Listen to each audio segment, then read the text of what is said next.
The show today, the man, the myth, the legend himself, Brett Swarts, is back.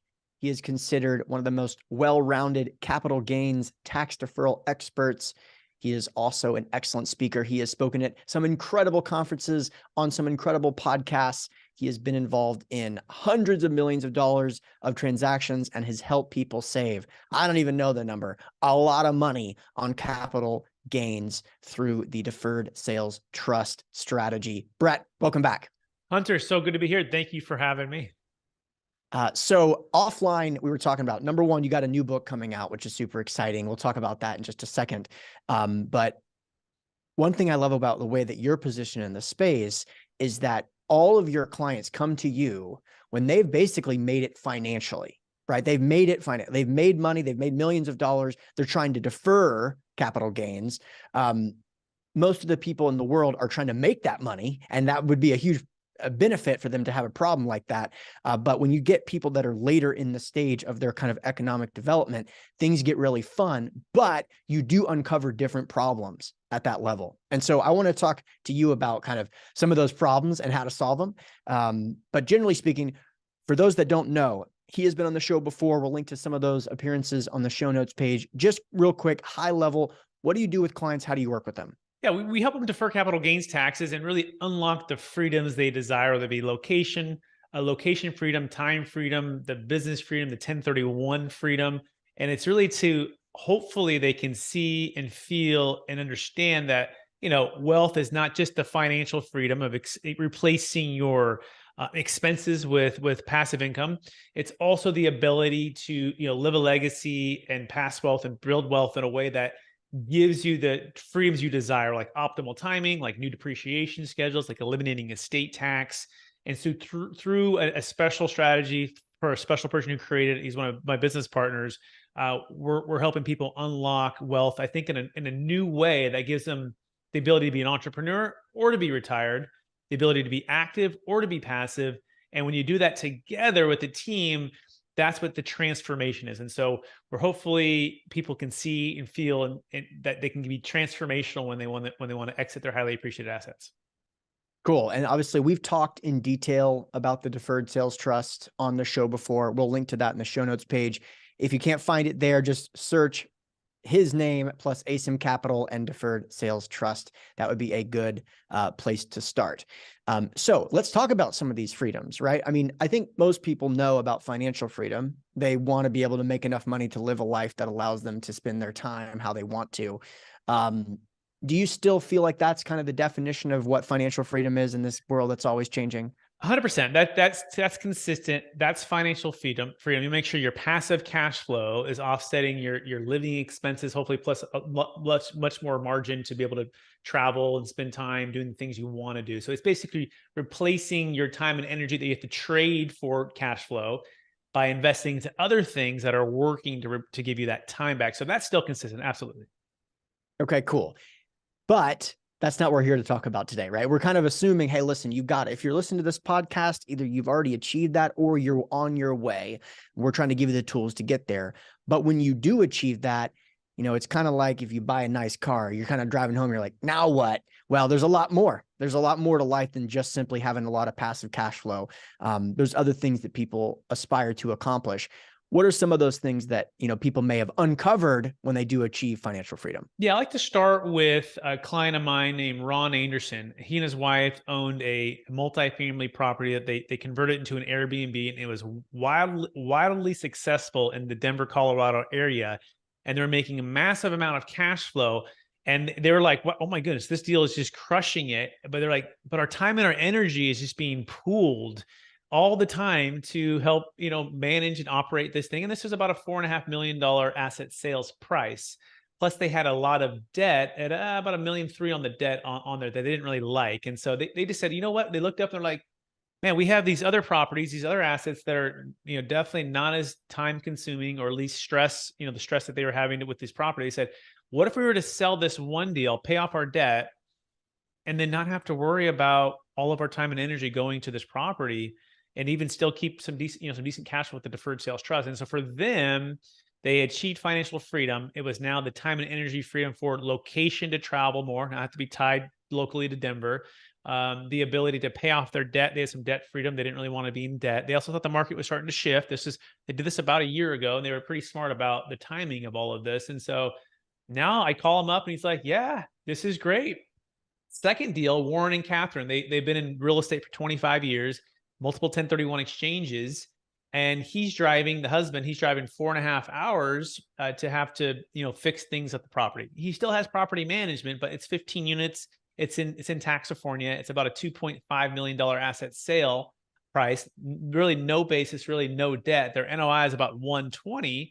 But here's the big thing that changed over the last few years for him, and really the last 10 years. They have 2 twin daughters, and they had the kids later in life. And so, they're already in like their mid 50s. They had their kids later in life. And they're like, man, I'm trading all of this time and energy, 4.5 hours when I'm driving away from the family. And it's like he was trading the toilets, trash, and liability, termites, all these T's for his 2 twin daughters and the time he could be spending with them when they're 10 years old.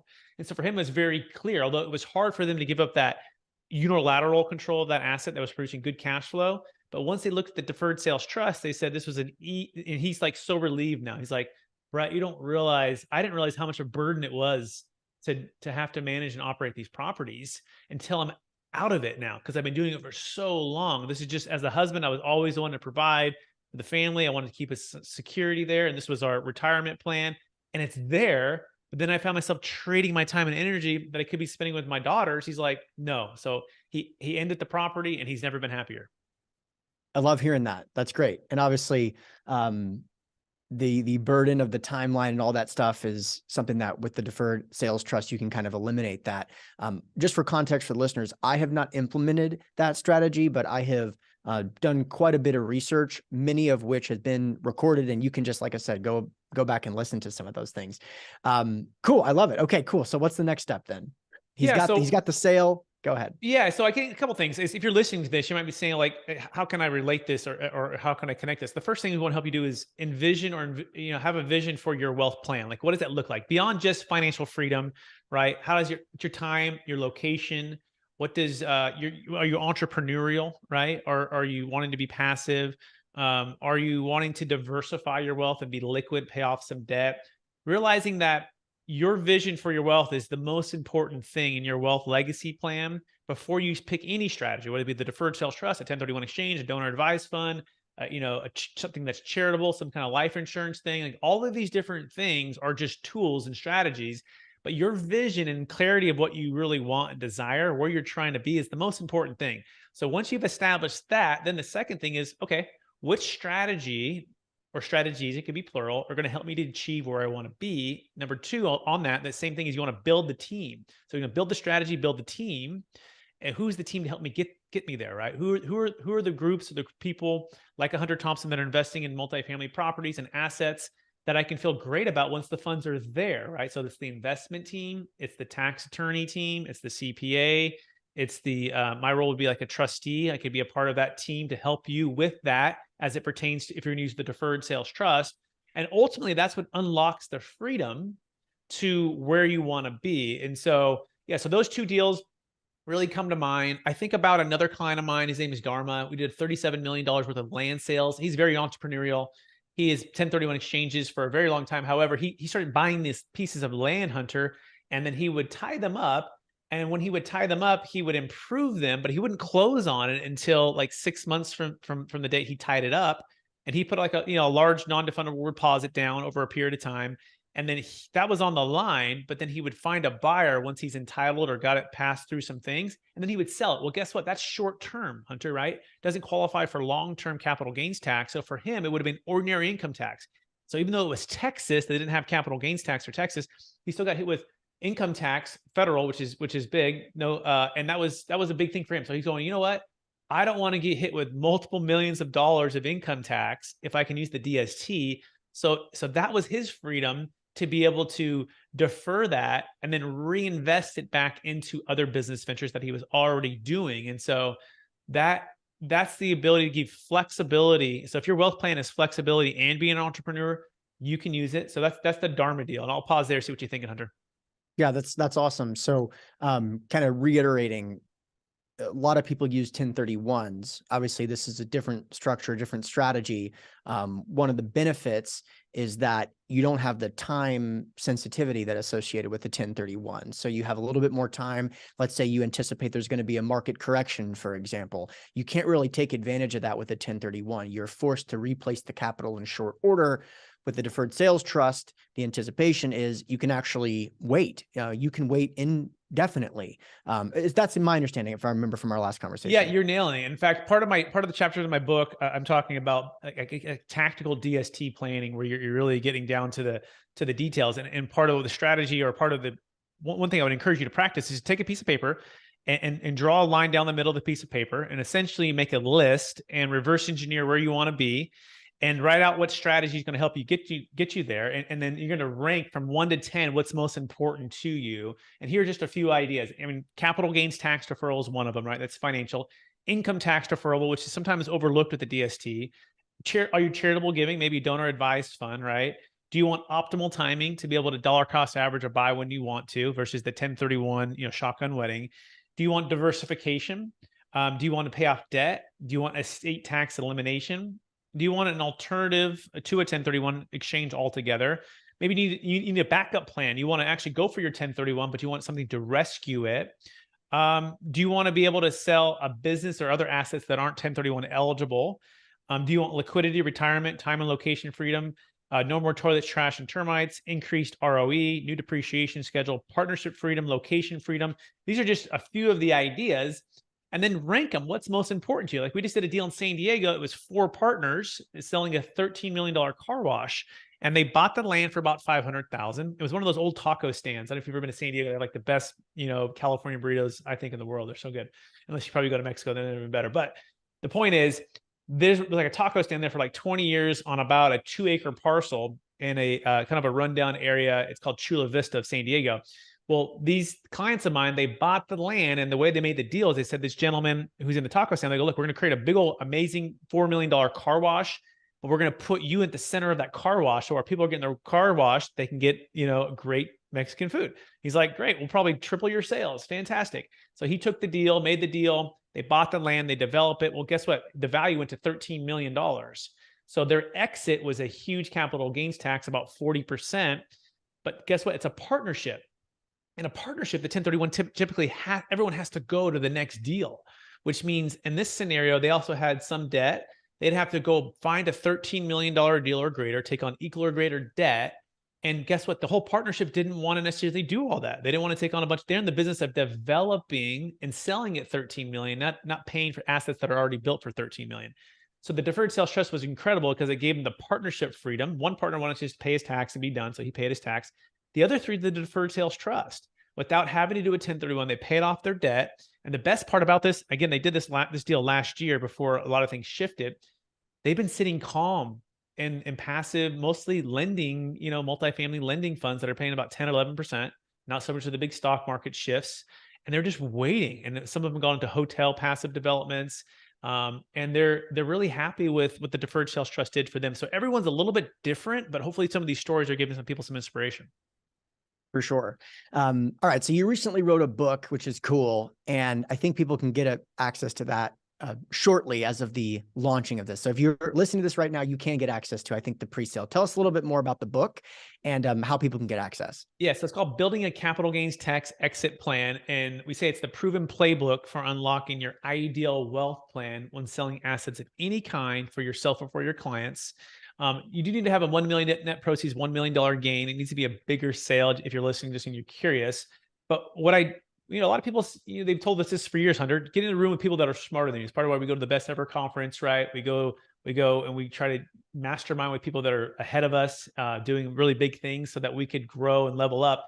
Well, that's what we did with the book. We have some amazing co-authors in the book. That it's not just me, talking about the deferred sales trust, although we do have a few chapters on that. It's really about unlocking ways to build freedoms. And that could be freedom for your businesses. It could be freedom for your legacy as a mentor. We have Kevin Harrington from Shark Tank in the book. He's talking about mentor to millions and how his goal now is to leave a legacy of building leaders, right? And mentoring as many people as he can to help them be entrepreneurial and achieve some amazing results. we have people like Joe Fairless, as you may have heard of. We have people like Don Winter. We have people like David Young, who's an economist and is masterful as a financial expert. We have people like Tyler McBroom, who's a CPA for Tony Robbins, right? And so we're trying to bring a wide range. We have one of the best top M&A business brokers in the country who regularly does 20, 40, 50, $100 million deals for her clients. And so we bring everyone together to try to really talk about building wealth, unlocking freedom, and it's centered around, capital gains tax is the big challenge that most people are facing. So yeah, that's just a little bit about the book. Okay, two questions I have. So I've seen some of these names before, as you probably imagine, some definite influential people in the world of real estate and non-real estate, as you mentioned.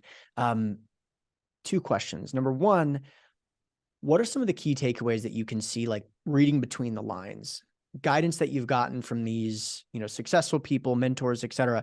Some of the things that maybe they didn't state exactly, but like you can see amalgamating, looking through the matrix, they're all kind of some common things that are coming up, I'm sure. Mm-hmm. What are some of the things you saw looking through the book? Yeah. So the book, and I also kind of combine that with the podcast. I've had a chance to interview over 200, 250, folks like yourself, Hunter, who've been on my show, and everyone else on this book as well has been on my show.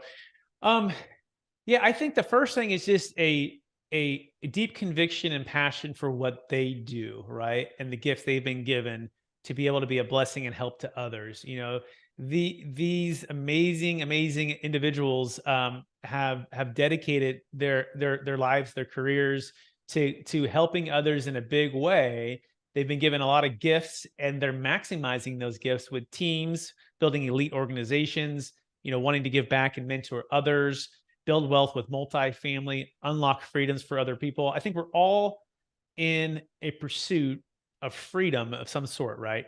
Freedom for time, energy, finances, freedom to do the things that we want to do as entrepreneurs, freedom to be creative, all of these different things.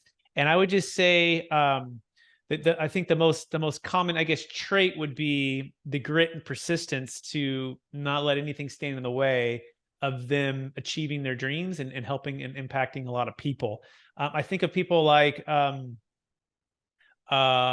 would say even I'm looking at my list here, like a Brian Burke. If you've never heard of Brian Burke, he used to be a police officer, right? And as a police officer, he was working really hard helping the community.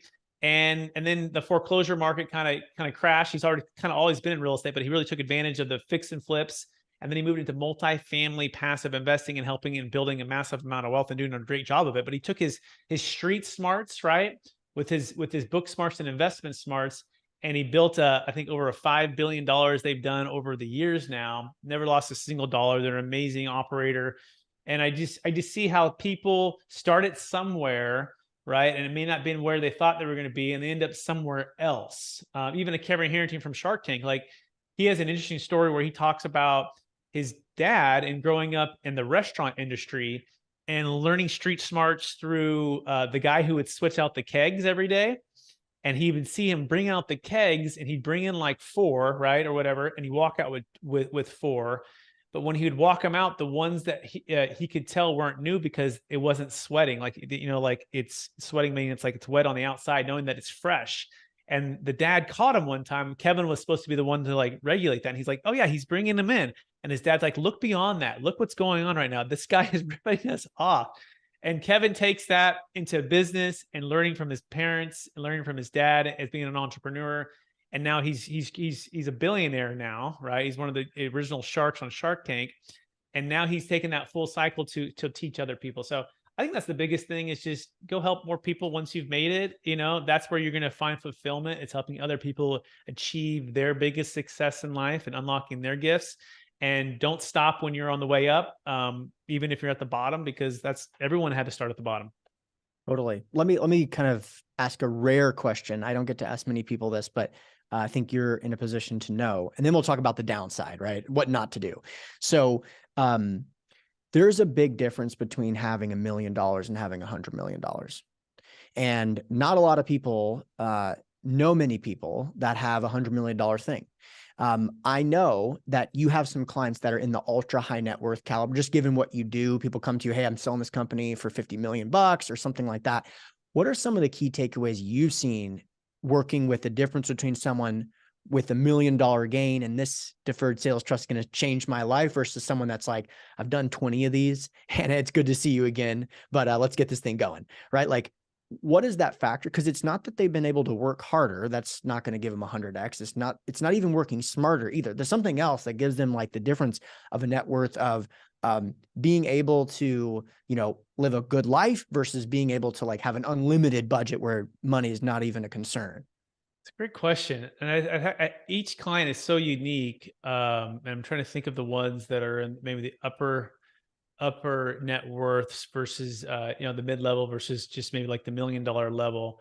Um, I I think it always comes down to a systematic discipline of whatever it is that you're trying to achieve by hiring the who and not being the how. I would say For sure. these groups have built businesses without them being in the way. In other words, they don't mind, letting other people take the reins and run with it, right? And investing in the systems and those people.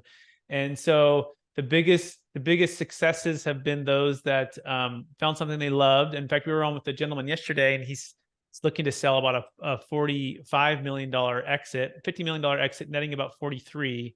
We're going to help him for Wow. about 35 million, Whoa. the 17 He million didn't of sell any of tax. it until now. That's amazing. Yeah, and he was, about our age, Hunter. Okay, he's a single guy, and but he's been going hard since 2003 with this company, and I'm still getting to know him.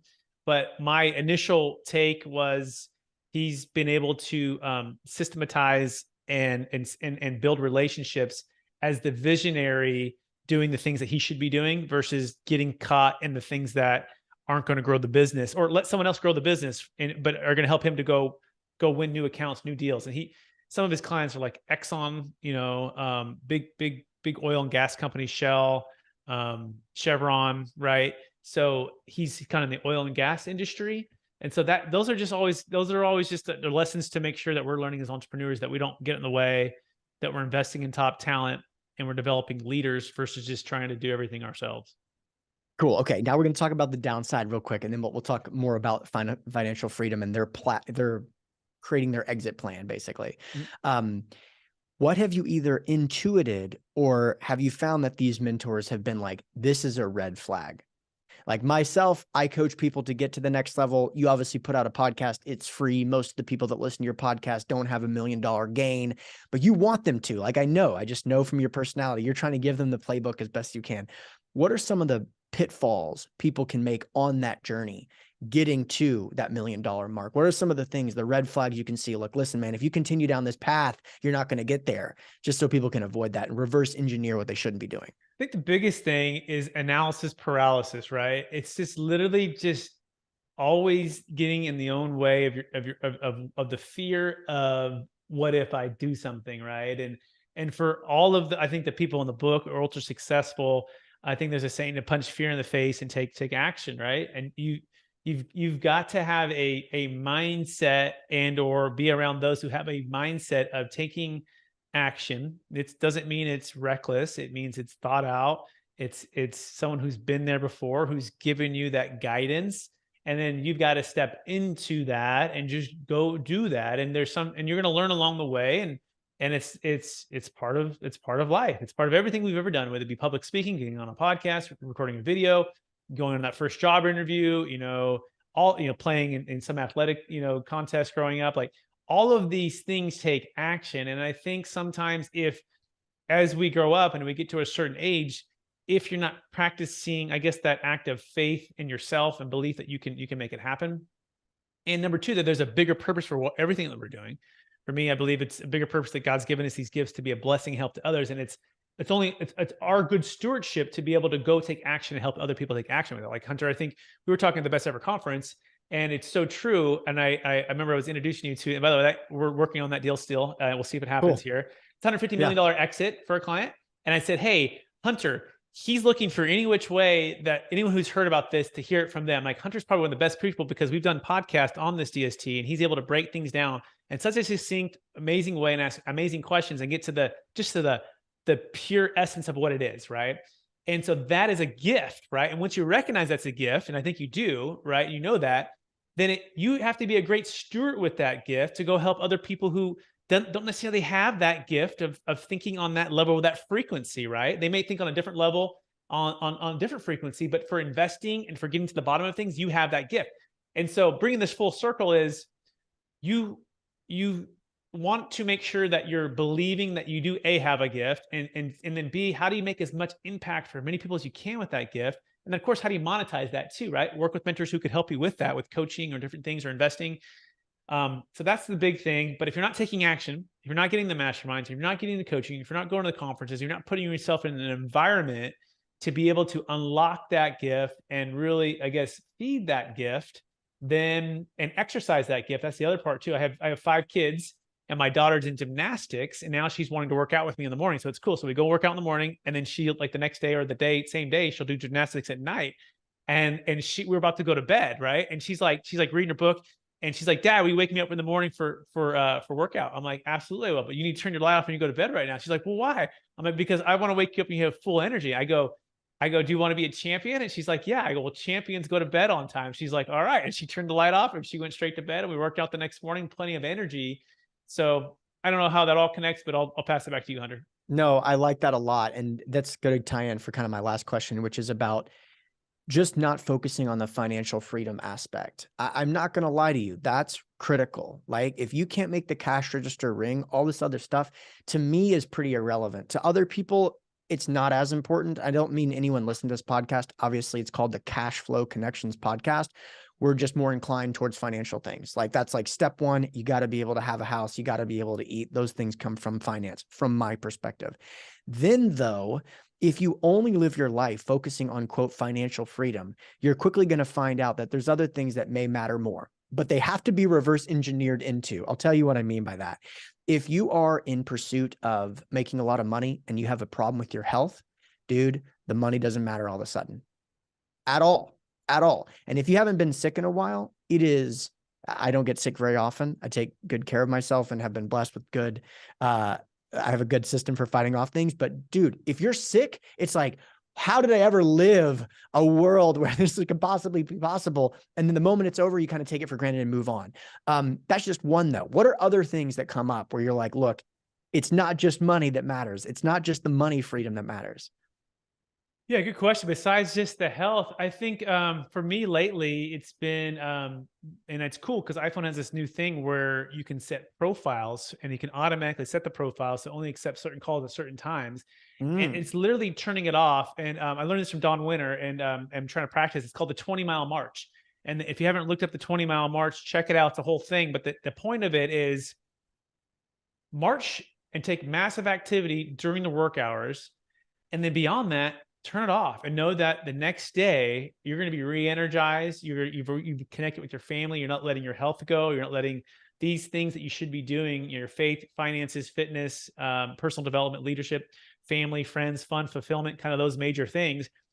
Spend time making sure that you've scheduled those times for those things, because you're right, Hunter. I think we sometimes get so caught up in just producing cash flow and investing and getting all of these things at the expense of some of these other things. And so some practical tips is be a super planner. And so by the way, I'm not great at super planning. Okay. But guess who is? My wife is. Okay. And so what I've done is I've said, look, I am bad at this. And if it's up to me, I will keep working, right? Because I love what I do, but I love you and the family. So you've got to, here's my calendar. You have it. Please make the ideal calendar for the family, and I will work around work. But you plan it out. Literally all of our vacations, part of our goal is to have 1,000 days in 100 different locations. I learned this from Don Winter as well, right? And that's with the family, 100 unique locations in 1,000 days before the kids are 18. And so we've got to map and plan all of that. We have to budget that, pre-plan it. And if we do that, then I know I'm already blocked off for those. And then number two, so I'm not taking calls outside of working hours. I have it set where my phone automatically switches over at 5 p.m. It's only personal. So my wife can call me, my brother, my mom, my family, basically, maybe some close friends. That's it. And then they can catch me on the next day, and I don't need to be working, outside of hours that aren't scheduled, right? So I would say those are probably the big takeaways to take practical action, Hunter, on those things. I love that. That's actually super powerful. And my wife is now assuming that role as well. I'm like, look, A plus B equals C, like, let me go. But at the same time, if you want me to attend the dinner, you got to make sure it's on my calendar. Like, this is going to be on you, or we're not going to have the dinner. It's not that I don't want to be at the dinner. It's just that I'm not good at calendaring and scheduling and all this stuff. And I also have an assistant. So like, this is a who, not how thing in practice. Also, the question to how to get more freedom is also related to the question of how to accomplish incredible things, which is discipline. A lot of people can be confused by that. But look, if you want true freedom, it only comes through discipline. That sounds like they're mutually exclusive, but you've seen it in your business. You've seen where the most incredible financial results have come through hard work, doing the same boring thing over and over again. It's also true, by the way, if you have a pet. You have a pet that you can't teach, you don't train, guess what? They can't go outside because they don't get the freedom if they don't understand the rules. On the other side, you have a super disciplined pet. Guess what he gets to do? Walk around outside without a leash on. How cool is that? But how'd that come? It looks easy now. It's like, wow, what a free life he has. Well, how do you think he get to be like that? And I'm saying this because my puppy's a little spoiled and she doesn't get to walk around without a leash on because of it. So Brett, super stoked to see you as always, man. Let the listeners know one more time how they can learn more about the book and get access to it. Yeah. So the book, the best way is just go to Amazon and search Building a Capital Gains Tax Exit Plan. Building a Capital Gains Tax Exit Plan. You can also go to our website, capitalgainstaxsolutions.com. You can search it on YouTube. We have a huge YouTube channel. We have our podcast on iTunes, Spotify, capitalgainstaxsolutions.com. Hunter, thank you for having me on the show. It's always a pleasure. I try to find someone with as much or more energy, right? And we're right there neck and neck as it goes. So I really appreciate you, Hunter. No problem. We'll link to that in the show notes page. Really